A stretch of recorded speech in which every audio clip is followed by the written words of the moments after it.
देखिए, सरकार की तरफ से एक बढ़िया मरी थी, उसको 30,000 रुपया उस परिवार को मिला।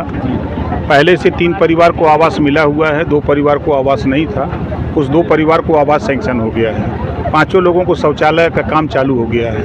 इनकी समस्या रास्ते की रही है, तो रास्ते के लिए एसडीएम साहब ने कहा है कि यहाँ हम पैमाइश करा लेते हैं, बंजर की ज़मीनें हैं तो रास्ता भी उपलब्ध करा देंगे।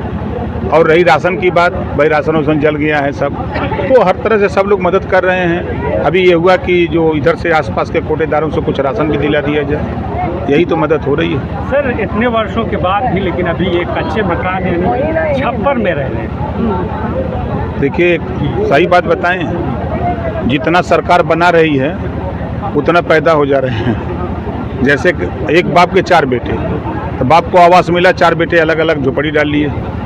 तो एक पहले तो सरकार के आंकड़े में 1 था, अब फिर 4 आ गया। अब उन 4 को दे रहे हैं, तब तक उनके लोग जाकर झोपड़ी डाल ले रहे हैं। तो संख्या दिन प्रतिदिन वो बढ़ती जा रही, यही कारण है। जैसे लोग नए नहीं है, जैसे सर नए नहीं है, 10 साल से ये लोग लगभग छप्पर में 10 साल से। अच्छा बताओ, 3 लोगों को मिला है ना?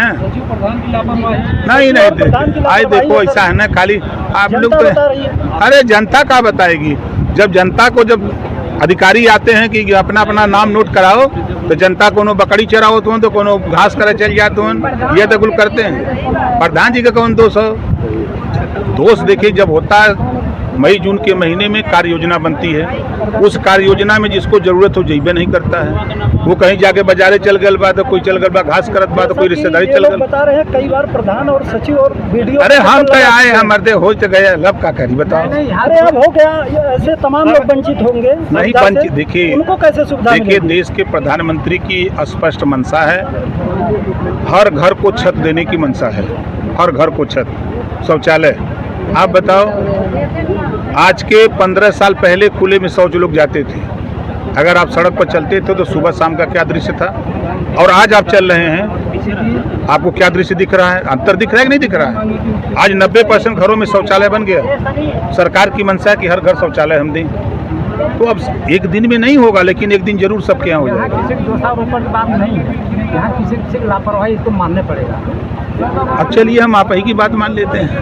चकबंदी से लेकर के आज तक बहुत से ऐसी ज़मीनें पड़ी हुई हैं, जैसे रास्ते की, नाले की या सरकारी भूमि है, आज तक उस पर कोई कार्रवाई नहीं हो पाई है। ऐसा क्यों है? जबकि देखिए, नहीं ऐसा, देखो हम आपको बता दें कारण क्या है। देखो, जैसे गांव में अगर किसी को बुखार आता है ना, तो गाँव वाले डॉक्टर झोला छाप वाले से दवाई लेता है। वो 3 खुराक देता है, 1 खुराक खाता है, आराम हो जाता है, तो 2 खुराक रख देता है। अब जब वो उसको बुखार नहीं छोड़, टाइफाइड हो जाता है, अब जब वो लगता है हाँफने, तब टांग फांग के जाता है ना। अरे भाई देखो, खाली आपके दिमाग। अच्छा ये बताओ, आपकी बात को हम नहीं मानेंगे। हम पीजीआई, हम आपके मेडिकल कॉलेज, हम आपके लोहिया, हम आपके सिविल, हम लखनऊ रहते हैं, ज़्यादा बता रहा हूँ। मेडिकल कॉलेज की डेली की ओपीडी 12,000 है। आप बताओ, अगर मरीज ठीक नहीं हो रहा तो 12,000 कहाँ से जा रहा है? अरे CSC PSC पहले का था, अब आज का जाके देखो। चलो, आपका इलाज हम कराते हैं। चलिए, आपको प्रभार इस जिले का मिला हुआ है, लेकिन आए गए हैं और अम्बेडकर नगर में सिर्फ 1 सीट कटे ही, जो चुनाव में भाजपा ने जीता था। उसके बाद तमाम चुनाव में आरोप भी लगे थे। तो आप क्या उम्मीद की जाए कि आरोप लगाने वाले झूठा आरोप लगाते हैं। आप लोग पढ़े लिखे हो। बसपा अपना वोट पा गई, समाजवादी पार्टी अपना वोट पाई। उसके वोट में से जो छीजन हुआ, वो 30,000 वोट हमारा वोट था जो उसको मिलता था। उस विधायक से पूछिए जो हारा है, वो खुद बता देगा कि हम क्यों हारे हैं। और इस बार 5 सीट जीतेंगे।